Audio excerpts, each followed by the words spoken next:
معنا نهج حياة جئنا تبصرة عن كل ضلال.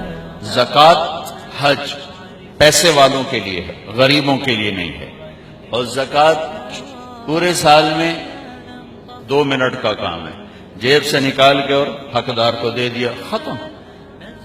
یہ 15-20 دن کا حج کر کے ساری زندگی کی چھٹی، سال میں 1 دفعہ روزے 1 مہینہ، اور نماز 5 دفعہ.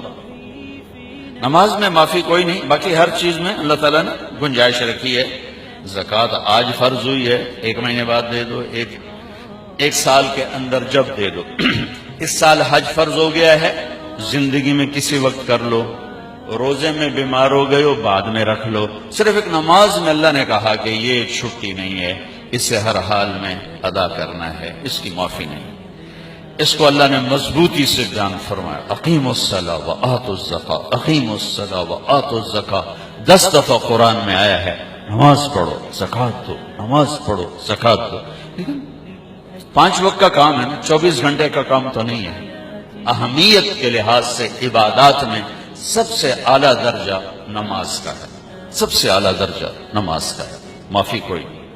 میں کہا کرتا ہوں اگر گنجائش ہوتی تو اس 14 صدی میں کربلا والوں کو گنجائش ہوتی کہ نماز چھوڑ دیتے.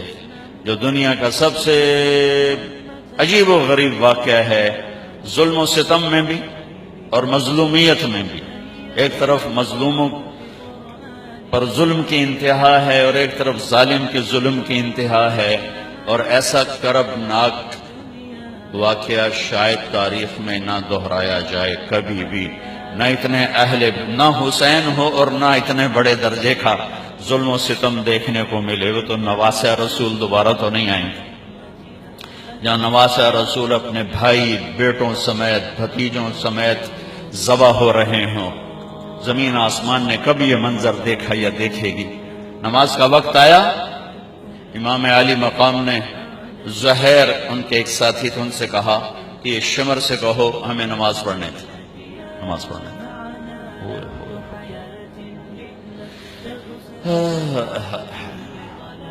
میں یوں کہتا ہوں اگر یہ قافلہ نماز نہ بھی پڑھتا تو ان کی جنت کا فیصلہ ہو چکا تھا. یہ تو بالکل موت کے کنارے پر کھڑے تھے اور لہو لہان تھے سارے قافلے والے. انہوں نے آگے جا کر شمر سے کہا نماز پڑھنے دو. انہوں نے کہا ہم نہیں پڑھنے دیں گے، نماز میں بھی ہماری تلوار چلے گی. تو انہوں نے واپس آ کر بتلایا کہ وہ راضی نہیں. تو آپ نے کہا ٹھیک ہے، آدھے نماز پڑھو آدھے جنگ کرو. نماز نہیں چھوڑی، آدھے نماز پڑھو آدھے جنگ. ہمارے کتنے دوست ہیں اچھا نماز ہو جی، میٹنگ چل رہی تھی اس لیے نماز چھوٹ گئی، قضا پڑھ لواں گے، پیچھے پڑھ لواں گے، میٹنگ چل رہی تھی نماز چھوٹ گئی. کربلا سے بڑا واقعہ انسانی تاریخ میں نہیں آئے گا. نماز نہیں چھوڑی، نہیں چھوڑی. آدھوں نے نماز پڑھی، آدھوں نے جنگ کی. پھر انہوں نے نماز پڑھی اور انہوں نے جنگ کی. اور عصر سے پہلے سب کے سر کٹ کے نیزوں پہ چڑھ چکے تھے. اور یہ وہ شہزادے تھے جن کو اللہ کے نبی نے کہا حسن اور حسین جنت کے نوجوانوں کے سردار. اور ان کو یہ سرداری اس شہادت کی وجہ سے نہیں مل رہی. ابھی ماں کی گود میں دودھ پیتے تھے جب اللہ کے نبی نے کہہ دیا تھا حسن اور حسین جنت کے نوجوانوں کے سردار ہیں، جن کے نام اللہ نے تجویز کیے. جب حسن پیدا ہوئے تو آپ نے حضرت علی سے پوچھا کیا نام رکھا ہے؟ ان کا جی حرب، حرب کہتے ہیں لڑاکا. آپ نے کہا نہیں اس کا نام ہے حسن. پھر حسین پیدا ہوئے، آپ نے کہا کیا نام رکھا ہے؟ کہا جی حرب. کا نہیں اس کا نام ہے حسین. پھر آپ نے فرمایا کہ اللہ نے یہ 2 نام میرے بچوں کے لیے رکھے ہوئے تھے، آج تک کسی کو یہ نام نہیں دیے گئے، پہلی دفعہ میری اولاد کو دیے جا رہے ہیں. حسن اور حسین جنت کے نوجوانوں کے سردار. اور عین شہادت کے وقت میں نماز نہیں چھوڑی تو آپ لوگ میٹنگ کی وجہ سے نماز کیسے چھوڑ سکتے؟ یا میں میٹنگ کی وجہ سے نماز کیسے چھوڑ سکتے؟ یا ہماری مستورات گھر کے کام کاج کی وجہ سے نماز کیسے چھوڑ سکتے؟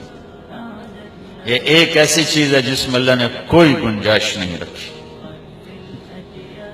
اور ایسی نماز 14 صدی میں شاید ہی کسی نے پڑھی ہو جیسی اس قافلے نے پڑھ کے اللہ کو دکھا دی کہ زیر خنجر بھی یہ پیغام سنایا ہم۔ ندعو لله بإذنا ميزنا الله بقرآن يعصمنا إن غصنا ما إن مهمتنا في الدنيا ندعو لله